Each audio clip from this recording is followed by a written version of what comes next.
আসসালামু আলাইকুম ওরহমতুল্লাহি ওবারাকাতুহু।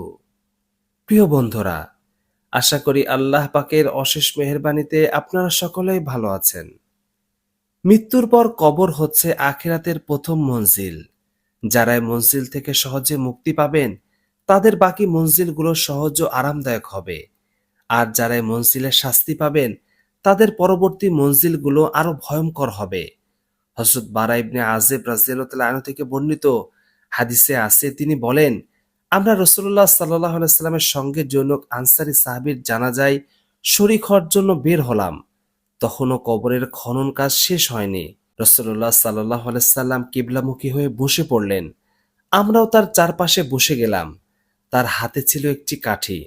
তা দিয়ে তিনি মাটিতে খুঁচাতেছিলেন এবং একবার আকাশের দিকে তাকাচ্ছিলেন, আর একবার জমিনের দিকে মাথা অবনত করছিলেন।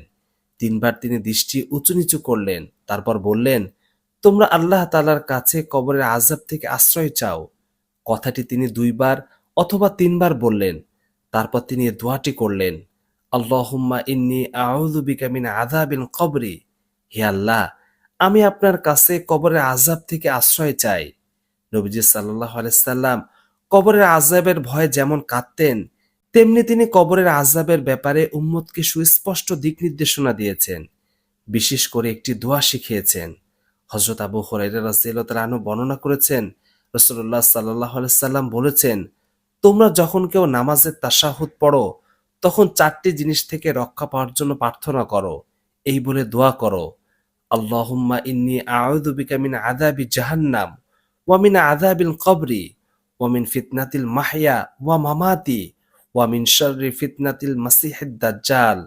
হে আল্লাহ, আমি আপনার কাছে জাহান্নামের আযাব থেকে আশ্রয় চাই, কবরের আযাব থেকে আশ্রয় চাই, জীবন মৃত্যুর ফিতনা থেকে আশ্রয় চাই, আর মাসিহে দাজ্জালের ফিতনার ক্ষতি থেকে আশ্রয় চাই। শুধু দোয়া পাঠ করে কবরের শাস্তি থেকে মুক্তি পাওয়া যাবে না, সঙ্গে অন্যান্য ইবাদত, মানুষের সঙ্গে আচরণ ও লেনদেন ঠিক থাকতে হবে। তাহলেই আশা করা যায় কাঙ্ক্ষিত মুক্তি পাওয়া যাবে।